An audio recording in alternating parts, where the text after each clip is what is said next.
welcome back to the National Network Ministry.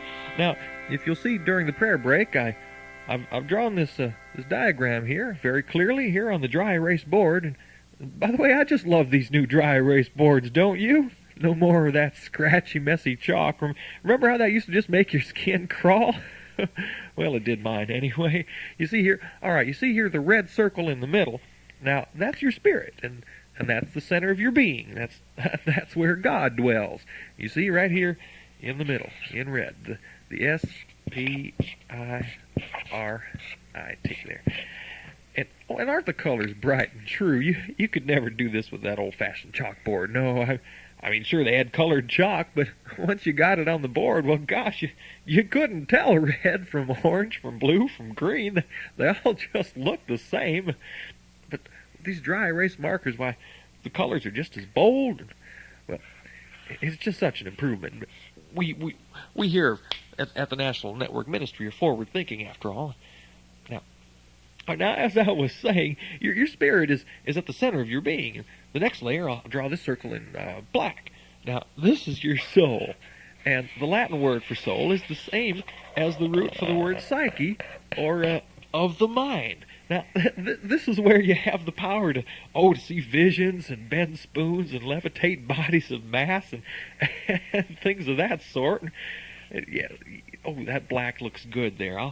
I'll go over that once again and really make it black, because you don't want to dwell in the soul, you see, because that's where demons dwell. Demons dwell in the soul. Yes, sir, if you go exploring all this New Age psycho phenomenon stuff, well, that's just a straight ticket to hell, as sure as this circle is black.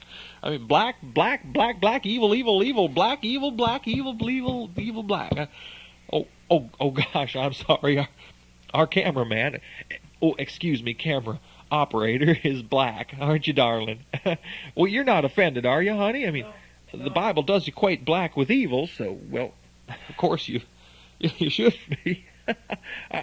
How about that? A cameraman, excuse me, camera operator, who's not only black, she's a woman. You know, the unions and all that. You just never know what you're going to get, even here at the National Network Ministry. What's your name, sweetheart? Janet? Yeah. Well, okay. Back to the board here. So the spirit where God dwells is at the center, and the soul where demons dwell is the next layer, and finally the last layer is your body, and that, of course, represents all the pleasures of the flesh, eating, drinking, or exercising, the whole fitness craze, to look good, vanity. Gosh, you don't want the body to lead. Certainly not. You don't want your body to lead your spirits. All sorts of bodily temptations. We'll make that blue. No, that's a little too close to the black, a little too dark, if you'll pardon the expression, Janice. We'll go with green, okay? There's the realm of the body. Okay, B-O-D. Well, good. Now, so there it is, plain as the nose on Janice's face, if I may. There's your spirit, where God dwells, right there at the center of your being, in red. And then the black layer of the soul, where demons dwell, and New Agers will prey upon you for their evil deeds. And right there on top, like the shell of a pea, is your body. The green circle right there on top. Green for pea. And well, there you go. Proof positive. If you let God guide your spirit, then well, that's what we all believe. And if you want to be saved, then well, you can see right here that. Oh, those colors really are pretty, aren't they? My gosh. And they smell good, too. Janice, you want to take a sniff? Isn't that something? Well, let's take a prayer break. We'll be right back after this commercial. Prayer break? What? You said commercial. I said, no, I'm sorry, I mean prayer break. That's a pretty shirt you're wearing there, Janice. Here, smell the red one. No, I'll hold it.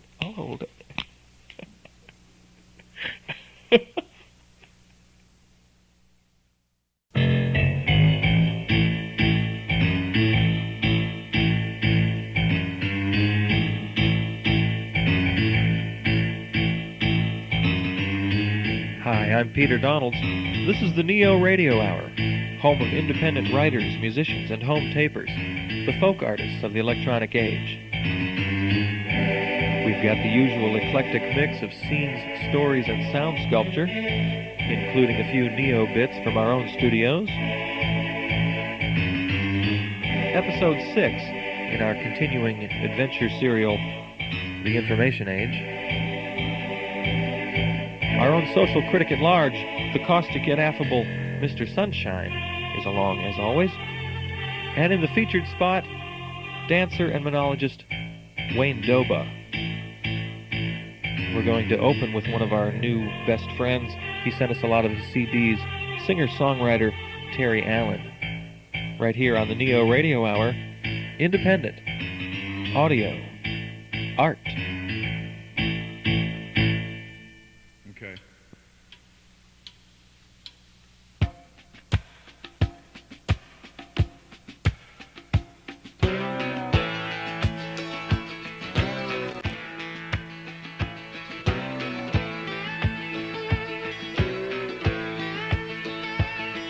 Well, I was all caught up with myself on the highway at night, but driving like a bat out of hell when I beheld an amazing sight. Was a lonely apparition by the roadside standing there, with a thumb out in the wilderness and a halo in his hair. He said, "Give me a ride to heaven, boy, I'll show you paradise. Give me a ride to heaven, boy, my name is Jesus Christ." So I come screeching to a halt. I said, "Hop on in." He said, "Thanks a lot for the lift. I forgive you of your sins. Hell, I just come from Jerusalem where things are going bad. Oh, give me a ride to heaven, boy, I need to talk to my dad. Yeah, give me a ride to heaven, boy, I'll show you paradise. Give me a ride to heaven, boy, my name is Jesus Christ." Well, I didn't know what to do, so I jammed her down in gear. Kinda kicked my feet beneath the seat. I was trying to hide the beer. Oh, but he just grinned and said, "My friend, I know you must think it's odd, but you got nothing to fear about drinking the beer if you share with the Son of God. Hey, give me a ride to heaven, boy, I'll show you paradise. Give me a ride to heaven, boy, my name is Jesus Christ."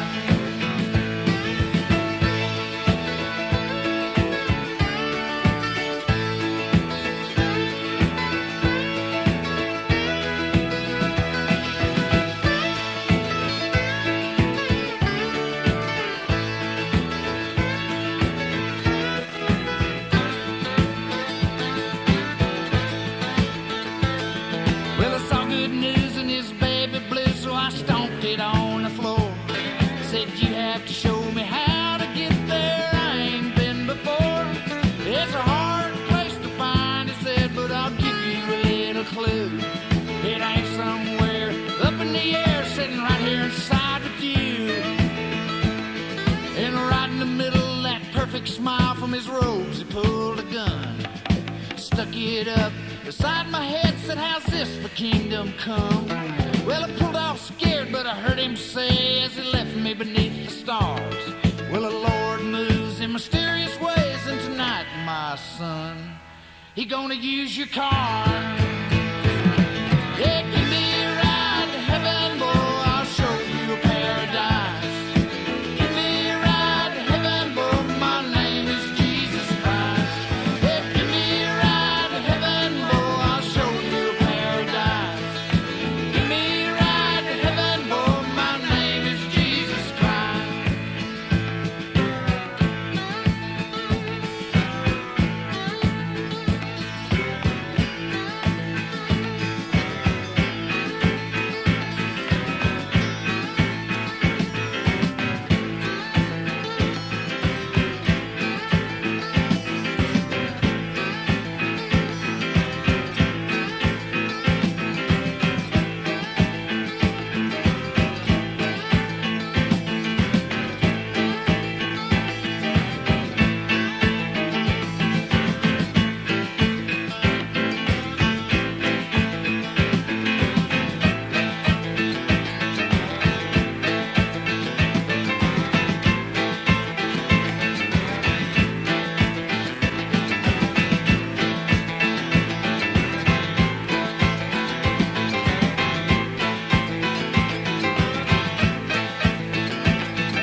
Barry Allen and the Panhandle Mystery Band. Give me a ride to heaven, boy. I'm Peter Donalds. You're listening to the NeoRadio Hour, independent audio art. Time now for episode 6 of The Information Age. Last time on The Information Age, we left Winston clinging for his life to the tail of the two-headed beast of politics and religion, the latest obstacle in his search for the legendary free flow of information.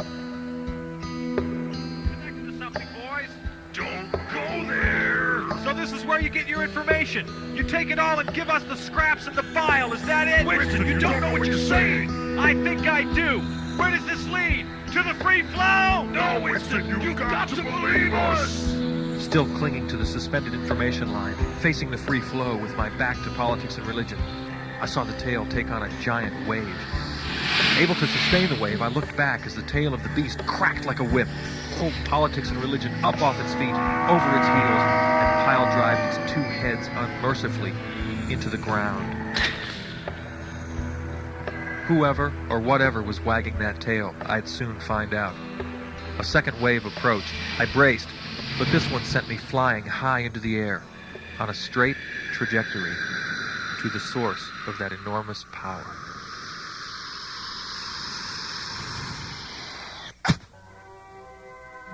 Winston, so glad you could drop in. That was some ride you just took. About 500 feet, I'll bet, not to mention the drop down here into the pit. Like the ride you gave to politics and religion? Oh, that, yes. Well, once in a while you've got to remind those boys who's wagging the tail, if you know what I mean. Hi, I'm Karen, your customer representative. Is there anything in particular you're looking for today? No, Well, make yourself at home. Feel free to look around. Let me know if I can answer any questions. Where am I? Why, this is the money pit. Why did you bring me here? Oh, we didn't bring you here, Winston. But the information line that threw me. Just a little marketing tool, Winston. And how do you know my name? Research, Winston. Market research. Here, let me show you something. With a snap of customer representative Karen's fingers, we descended deeper into the pit, to an information processing station must have been the size of 10 airplane hangars. This is the direct marketing department of our information commodification division. Winston, what does it say there on that pipeline next to you? It's my name. That's right. We gather information on virtually everyone in the civilized world. Name, age, current address, buying habits, personal preferences in clothing, food, household Hey, could you help me goods. find Smith?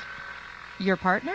Yeah, we were separated early on our journey. Yes, I know all about it. As a matter of fact, we have him on several lists. It would be quite simple to track his current whereabouts, but we can't release that kind of information to just anyone. Well, who can you release it to? Telemarketers, direct mail, fax, email distribution, pyramid schemes. They pay good money for names like this. I see your friend uses roll-on. I would have pegged him as a dry stick man. So this is what you do in the money pit? Gather and sell information about me and my friends? Oh, Winston, of course not. We gather and sell information about, well, just about everything. Information commodification is a vital process, but, believe it or not, still just a fraction of what we do here in the money pit. Again, we descended deeper into the pit. Massive, glistening towers dominated the area. Though they were the size of skyscrapers, their peaks still fell short of the Earth's surface far above. The towers were connected at several points by a series of brightly painted cables, bridges, and pipelines, each adorned with its own corporate logo or insignia. The foul liquid covering the floor of the pit fed several islands of fire. Sit in the middle, Winston. We don't want to rock the boat now, do we? Thanks so much. This is the real heart of the operation. It is our great honor and responsibility here in the Money Pit to filter, collate, and spin all the information in the world before it is passed on to the various outlets who distribute it to the general public.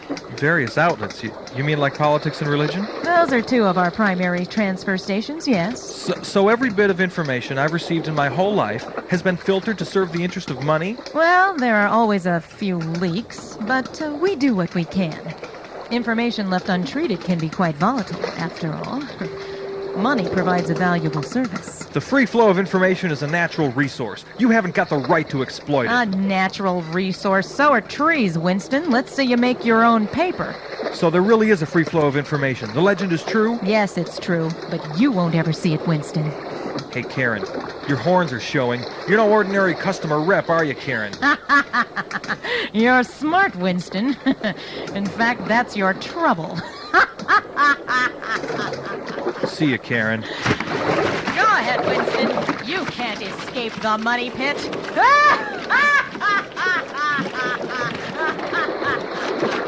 The heavy swirling liquid sucked me in as I tried to swim to the nearest structure. Once, then twice, I was overtaken by the teeming slush, but managed to come up for air. On my third ascent, I was able to grab hold of a cable that had broken free from its coupling on a nearby tower. With my last bit of strength, I pulled up and out as fire overtook the spot beneath me, burning the tips of my shoes.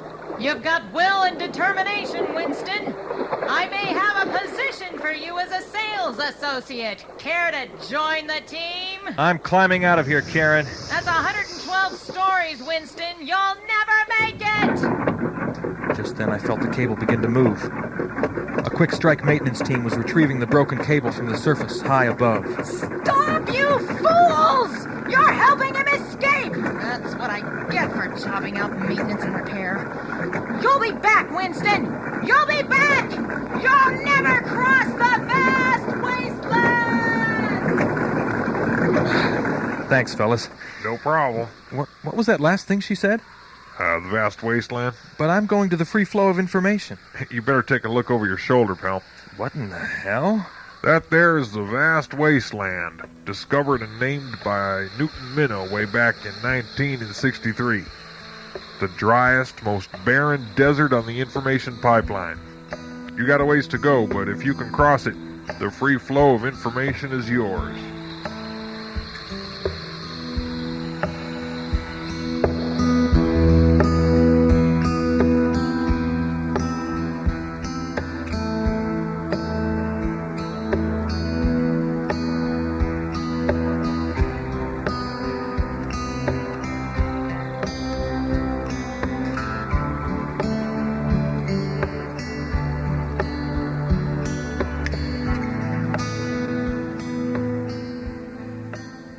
Next time, episode 7 of The Information Age.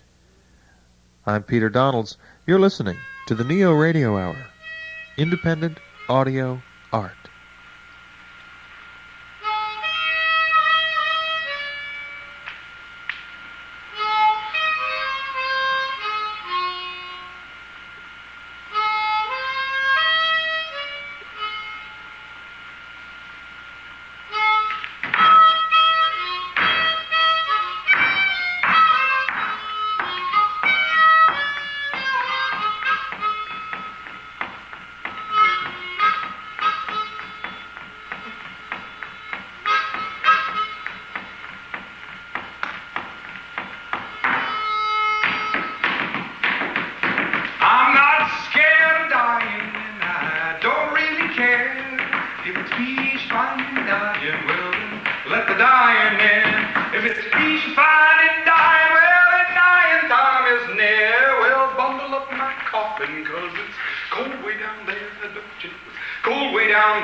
Featured spot this week.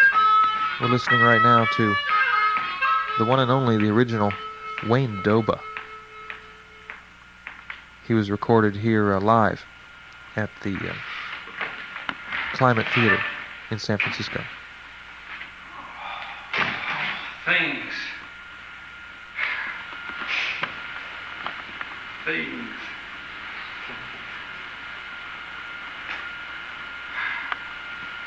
I'm riding on a plane from Fort Lauderdale to San Francisco, and I'm thinking about all my father's things.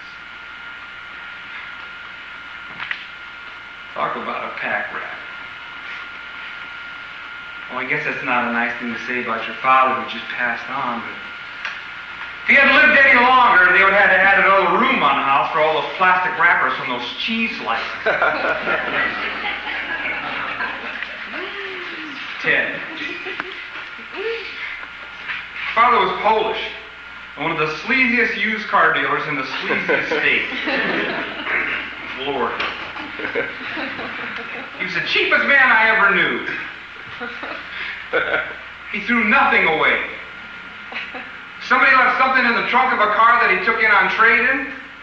It ended up in our garage. And as I worked on that garage, trying to just clean it out a little bit, try to make a little path through all this junk, try to make that path into an aisle, 15 bags of garbage, and only a den later I cursed him. Things like this gold chain and this coat. They'd have it shortened because a dog attacked him.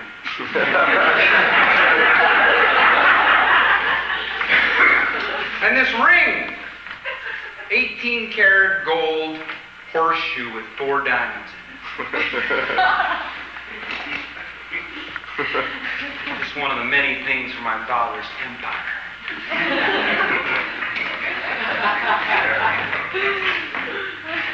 My mind is reeling with so many memories, feelings. Like on Friday nights when my mom used to make pizza. She's Italian. And my father would invite the neighbor over, Curly, and they'd watch the honeymooners. And Curly was a skinny factory worker who drank like a case of Drury's beer a day. Ted was big and like yells a lot. And they'd sit there and they'd watch the honeymooners, and they'd get the biggest kick out of Ralph and Norton, because they were just like him. Hey, Robbie boy. You just decided for me, Alice. You just decided for me. Bang, zoom. And I used to love to watch Rin Tin Tin, because I thought I was Rin Tin Tin. And I would get up on the bed, and I would go, yo, Rinny! And he'd jump off on my knees.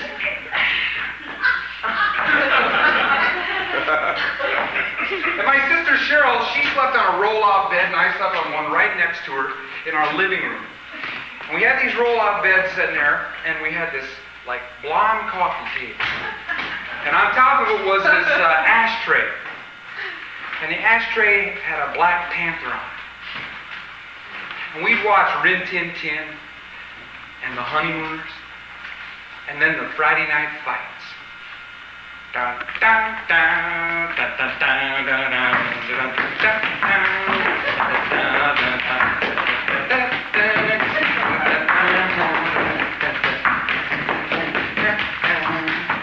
to look sharp, dun, dun, dun, dun, dun. Feel sharp, dun, dun, dun, dun. To be sharp, dun, dun, dun, dun, dun, dun, dun.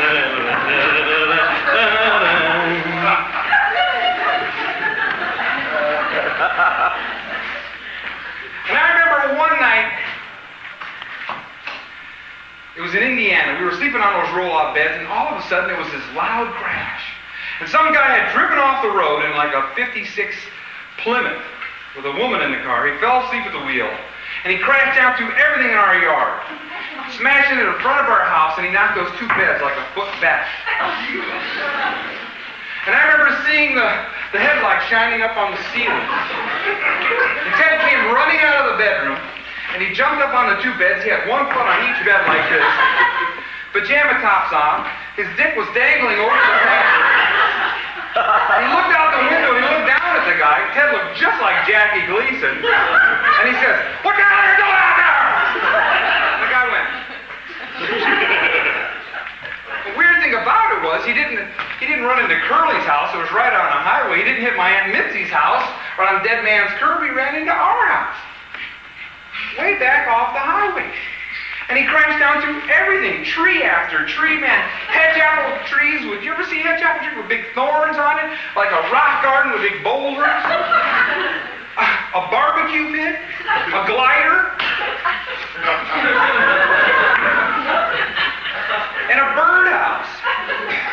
my father had built on a pole. A skinny little pole. And the thing that sticks in my mind were those baby birds. The mother was flying around chirping. I tried to save those baby birds. That was a long time ago.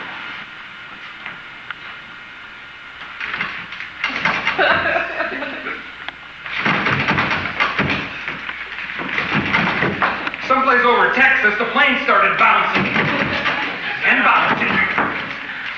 And I started thinking how volatile my family was. And I'm convinced that when I was 2 years old, my sister bit these 2 fingers when I was standing in the crib. Oh, I know, they told me I didn't remember. They said somebody told me. But I remember. Because I still remember the look in her eyes. And it's the same look she gets today when she gets crazy. And I know where she got it. She got it from my father. Because it's the same one that he had, like on that special Christmas, when he got pissed off and went out in the garage and chops up the little red lawn boy lawnmower with an axe. Or like on Mother's Day, when he went to paint his big bookcase that he made, and the damn thing fell over and landed on his big toe. Oh, Jesus! Or on Father's Day, when him and I went fishing, and somehow I got the lines tangled, and I got the hook caught in his nose. He stood up in the boat, and he was rocking back and forth like this, and he went, oh, son of a bitch! I thought I was going to die, man. And you know, I don't like to fly in a plane. So I pull out my little Walkman, and I pop in another tape.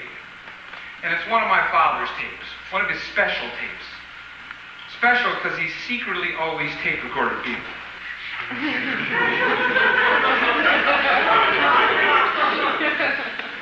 And it turns out to be an argument between my sister and him. Shut your mouth! Free country! Yeah, bro! You may think you all the rules, but you don't! I can say anything I want! And you can't stop me! Well, you're a asshole. Well, if I am, it's because I left you,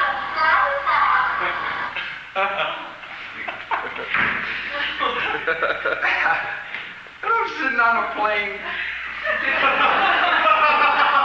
And I start laughing. And I think, God damn, they sound like a couple of kids. And I think, I am so tired of being the adult. I mean, how far away do I have to move to get away from this?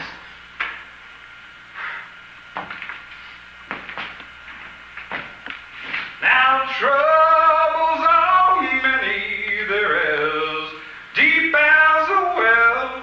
I can swear there ain't no heaven, but I pray there ain't no hell. Swear there ain't no heaven, but I pray there ain't no hell. And all I know about living is only my dying will tell, only my dying will tell, yeah, only my dying will tell.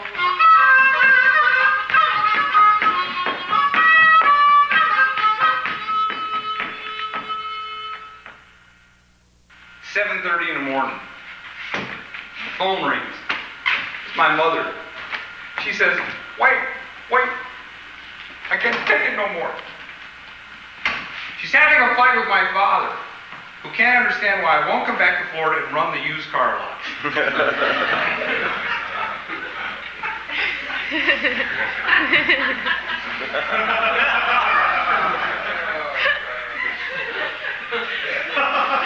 She says, your father gets on my back, that son of a bitch in Pollock. I says, Mom, you're 73 years old. She says, wait, 74. Now he's my father, till they make up.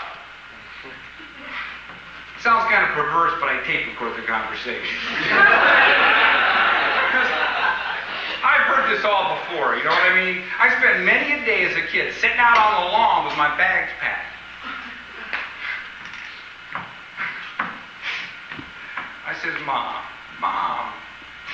People always say things they don't mean. People always do it. I still do it. She says, Wayne, don't be like your father. I says, Mom, I'm not. I'm working really hard to not be like him. And that's what pisses me off, because one day you look in the mirror and you look just like the fucker. I mean, I'm not a smoker, but one day I look in the mirror and I'm sitting there, I'm smoking a cigarette, and I just look like the motherfucker. I mean, my father almost burned down our house when I was a kid by smoking in bed. The only thing that saved his ass was when the flames hit it. Bed stayed out there for months. It made a great trampoline.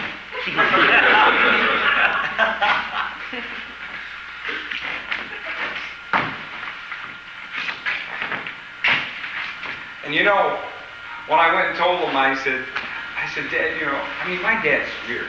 Let's face it. He was weird, man. He wore a gun on his ankle. He had an intercom system built into the fluorescent lamp because he was worried that the salesman might plan to overthrow the company. And when I sat there and I told him, Dad, I said, listen, I'd like to change my major from math to dance. You know what he said? What, are you going to be a faggot?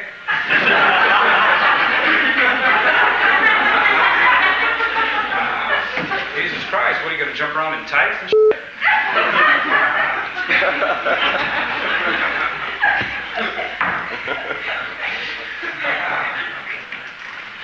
And now the thought of my 79-year-old mother sitting there watching television from like 5 o'clock in the morning to 11 o'clock at night, smoking 2 packs of generic cigarettes all day and talking about what a jerk Ted was. He had the goddamn dirtiest fucking mouth. And then on the verge of tears. Oh, he was a jerk, all right. But he was her jerk. Ted. I could still see him in the closet. With all these tacky sports coats. And he'd come out there with this tie and he'd go, Dora, Jesus Christ, Dora, does this go? Does this go? I don't know, I can't see it. Bring it in, I can't see it. God damn it. Did you ever see 2 deaf people arguing? That's what my mom talks like normally. Jesus Christ, bring it in here, Ted. I can't see it. For Christ's sake, bring it in here. Oh, God damn, you can't wear that. That's purple and that's green. You can't put that together. For Christ's sakes, I've seen better heads on cabbages. Look at him. He looks like, here's my head, my ass is coming. For Christ's sakes, Ted, you can't wear that. You look like a fucking clown. If there was a party, Ted was always a clown. It didn't take much for him to pull out his false teeth, drop his pants below his belly, slap on a woman's wig, get up on a chair, pick up his accordion, and do a rendition of Beer Barrel Polka.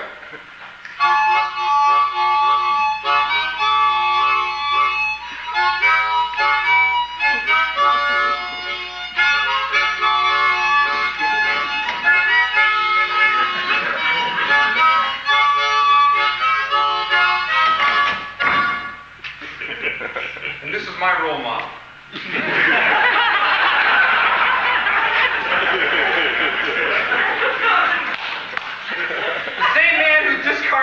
The same man who collected everything of no importance and discarded like all valuables.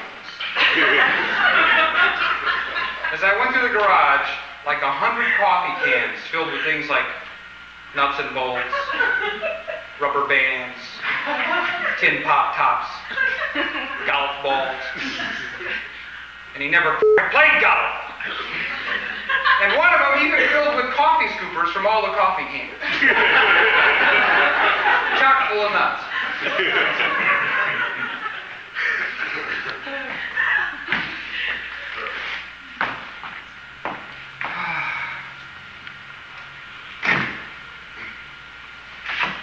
But as for concern on how Dora was going to get along without him, he finally told her about that one special coffee can. The one with 20 $100 bills. Locked in the tool chest. Right next to his valuable 8mm porno films. From the 60s and 70s. Which I plan to sell.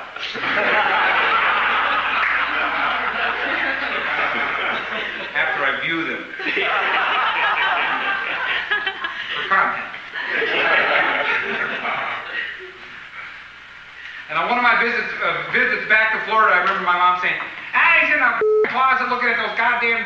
movies. And I could hear the sound of that 8mm projector.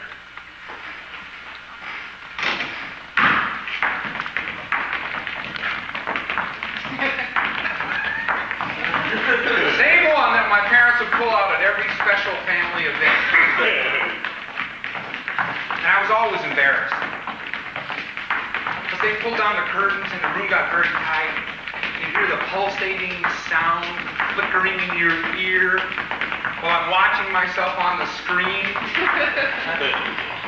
Taking a pee in Technicolor with my toe-headed butt sticking out. Some relative saying, "He's so cute!" And you know, I can't really remember if I actually shot those things, or I always remember just seeing them. I mean, when did we actually shoot them? I don't remember that. But you know something? I still can't pee in front of people. And now I got all these things, man. I got the projector, I got the home movies, I got the porno films. And I'm even more embarrassed. I still don't like being cute.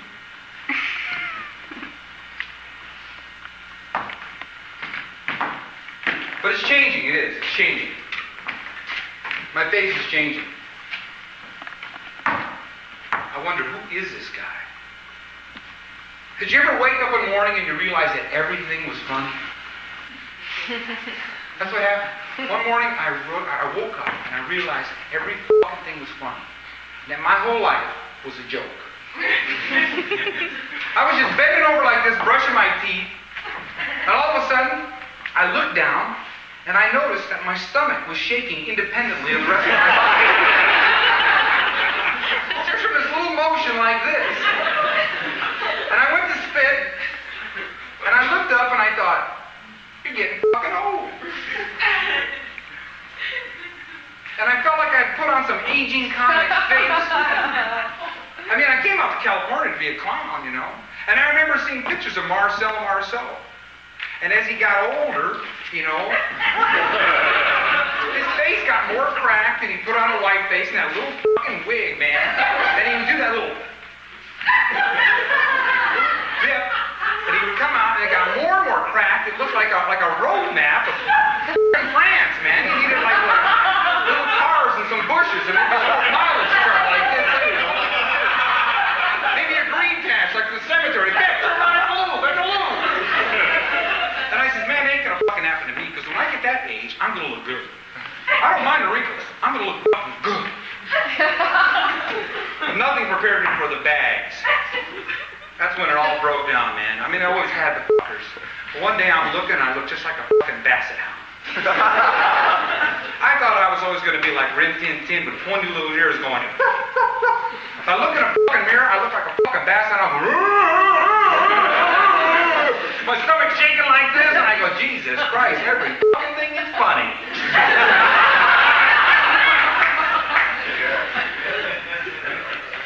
Just from bending over to fucking see, and I can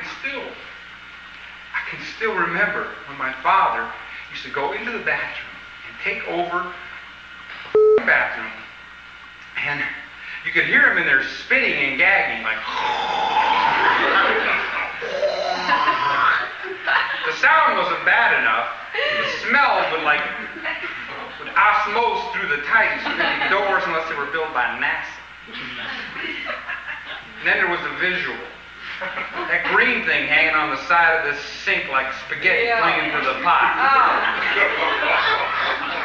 It was truly an explosion of sight, sound, and smell. And then my father would get the biggest kick out of getting me to come in and he'd say, come on in, son, go ahead. Pull my fingers. Go ahead, pull it. And then fart. The bigger the fart, the louder the laugh. I never could figure that one out. I kept trying to do it, and I just couldn't get it. I mean, it's not that I don't fart. I just can't seem to coordinate the two movements.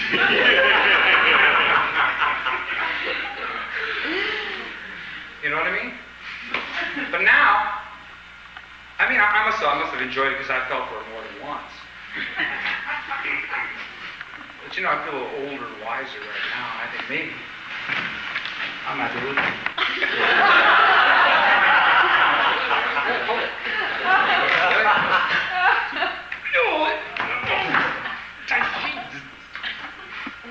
Doesn't work, see? Oh man, but who's going to pay back the second mortgage on the house for $60,000 that my father used for the business? And who's going to pay back the $10,000 CD that he borrowed from my mother from the business? And who's going to deal with all the fucking lies that he bought to put his petty little ideas? I couldn't find room for one tear as I sat at the service, which his body wasn't even present. Just a picture of him on his used car lot. When somebody asked my mother what she was going to do with his ashes, she says, "I'd just stick him in the garage with the rest of his junk."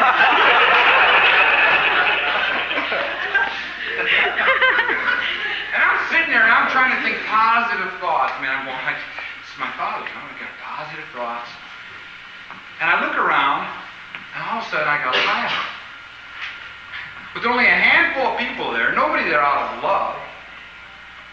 And in his final days, he thought he was doomed by voodoo. And now he's walking with Jesus. That's what the priest said.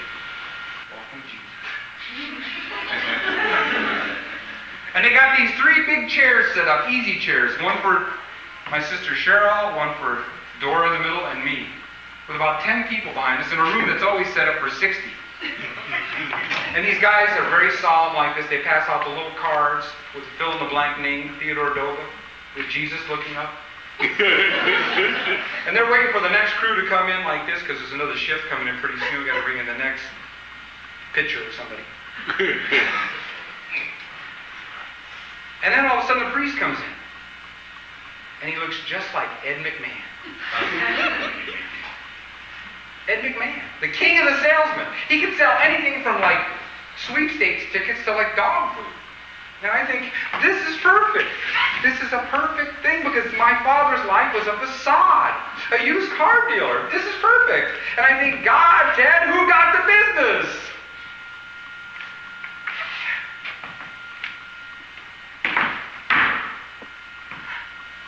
I guess the best way I can sum it up is a job of parenting is filled with amateurs who are just doing the best they can. And I think back about going through Ted's dirty pockets and cutting off the locks off his greasy tool chest, discarding of all of his collectibles, all of his things, like this gold ring. I can see the plane. The plane is coming into San Francisco and I can see the lights and it's starting to land. And all of a sudden I feel this peace come over me. This calm. And I think, God, I wish life was like the movies, where the final scene was one of like acceptance and clearing of the air and getting rid of baggage. But it's not. People are who they are.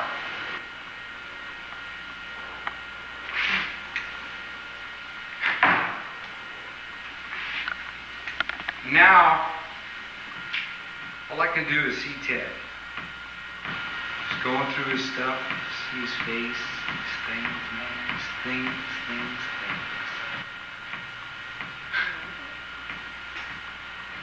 I mean, when I was a kid, watching the honeymooners was great. But living with them was hell sometimes. And the weird thing is, just before Ted died, the day before he died, I was doing his impression. And I went, Wayne, Jesus Christ, you gotta come back and run the lot. Just do me a favor and sell one car before I die.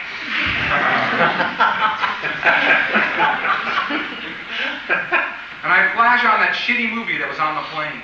Out of all the movies they could have played, they had to play Getting Even with Dad. I hope he's resting now. Oh, by the way, I auditioned for that movie 3 times. I hitchhiked from Bolinas and never got the part.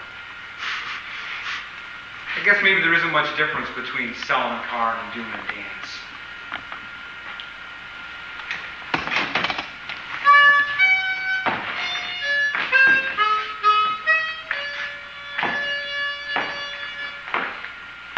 Give me some freedom for as long as I'm free.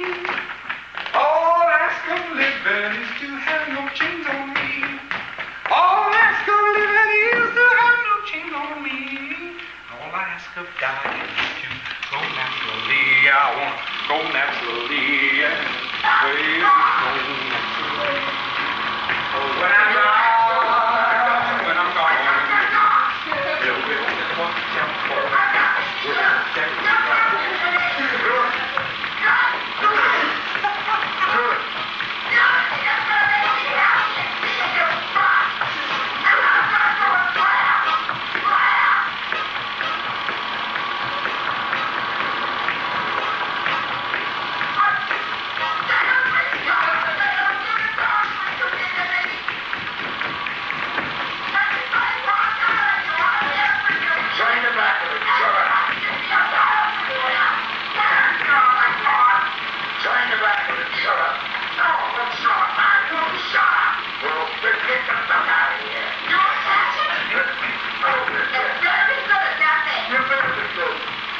Don't worry about it. You're a Cass's paycheck. You asked me that I should sign it. You didn't want to sign it. I don't use it. There's a fucking paper to it, I should sign it on there. You don't got paper to it. You're goddamn right. Fine. My father fired me 2 days before Christmas. Nobody fired you. I lost prayer while he was in the hospital. I was the only one here to do it. Everybody else left because he's such a crook. He's such a crook. Nobody ripped off the government with this damn tax.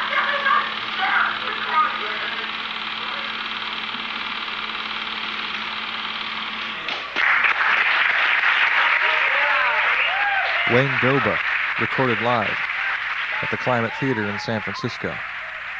It's the NeoRadio Hour, independent audio art.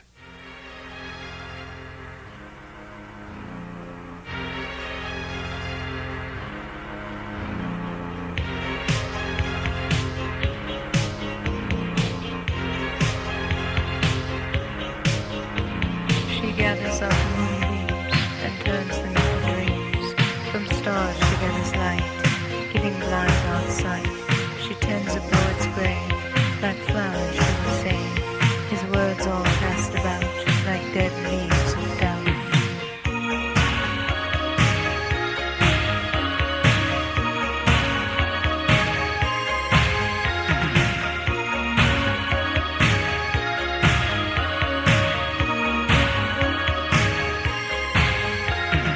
Dance round ancient trees, drink life to the leaves. She whispered in his ear, never have no fear. In Gothic nights so sweet is where we'll probably meet to share some strange delight, embraced in endless night.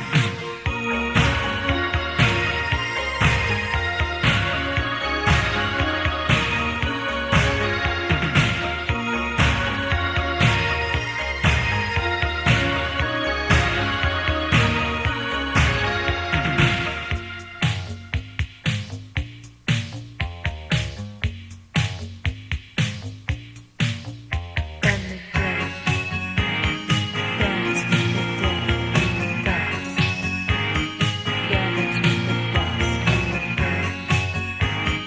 Dance with the dead, dance, gathers with the dust and the bird. Dance with the dead, dance, gathers with the dust. There's paradise to come and burning hell for some. Hand in hand with fate, pray let's not be late. She plants a flower here, plants it every year. The eyes of heaven gaze, her duty she obeys.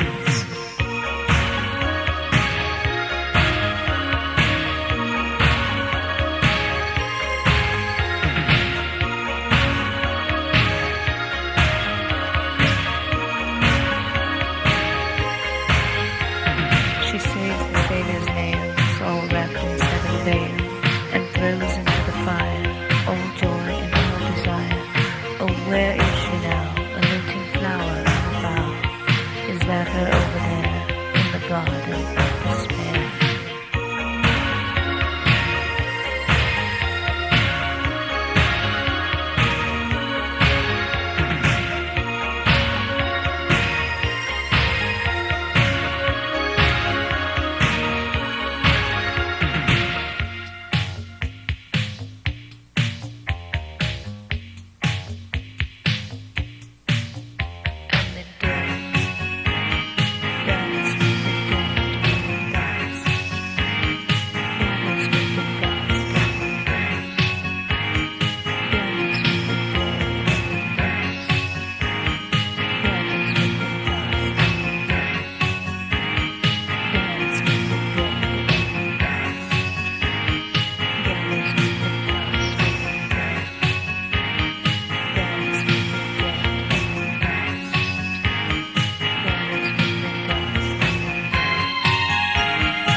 This is the Neo Radio Hour. I'm Peter Donalds, and in the studio here with me is Mr. Sunshine. Yeah. How you doing there? Good, great. How you? Mr. Yeah, Sunshine? how are you? Fine. You know what? Nobody wants to hear this stuff. This small talk. What are you, a DJ or something? All of a sudden you're Arthur Godfrey? I don't know. I don't know what the deal I don't is. know. I'm just trying to be friendly, Mr. Yeah. Well, you know what? Oh, okay. It's not working. Can I please just get to this? Okay. I'd like to take this opportunity to publicly announce that I'm unplugging. That's right. I'm tuning out. People can no longer reach me by phone, fax, or email. No more instant communication for me. If you want to reach me, send a letter. That's right. Sit down and actually think for a second about what it is you want to communicate to me. Write it down, put a stamp on it, and drop it in the mail. If your message is so important that it can't wait a couple of days, then I'm not interested. Because I know if it had to get to me fast, then chances are it's going to require a fast response. I don't need that kind of stress anymore. And don't think you can call me and leave a message. Talk about stress. Forget it. It gets so people walk in the door, and before they can take off their cap and drop their keys, they're running for the button on the machine. I once saw a person practically pee her pants because she had to listen to her messages. I'm telling her, for crying out loud, go to the bathroom. She's dancing around and screaming, be quiet, I can't hear the machine. Phone messaging is even worse. It's just always there, virtually looming over your consciousness. And pagers, whining at you like a hungry kitten or literally nudging your thigh. No thanks. My old-fashioned machine was bad enough. I converted it into an office bugging device. Oh, hey, Donalds, I didn't want to say that last part. Edit that, would you? Okay. Excuse me? I gutted my fax machine and inserted a little refrigeration unit. It holds a full week's supply of Slim Jims and root beer. I still use my computer. I just don't allow strangers to touch my bits unannounced. So, I repeat, no instant electronic communication. I'm defused. Send a letter, a postcard. How much is it going to cost? In fact, that's a good rule of thumb. If you're not sure it's worth the time and money for postage, then it isn't, okay? I'll bet we'd eliminate half the silly, useless things that fill our day if they just weren't so damned easy to do. For instance, I don't watch television anymore. No, I'm not one of those obnoxious snobs who doesn't watch television. I am an obnoxious snob. I'm just not one of those obnoxious snobs. What I do is I videotape everything I think I'd like to see on TV on my VCR. Then later, when I think I want to watch what I've recorded, I have to find the right tape, put it in the machine, rewind or fast forward to find the start of the program. It's not much work, but it's just enough so that I usually say, the hell with it and go read a book. So I'm slowing down my personal communications by making us work just a little bit harder for it. Hopefully, the quality of the communication that results will be worth both of our whiles. This is Mr. Sunshine.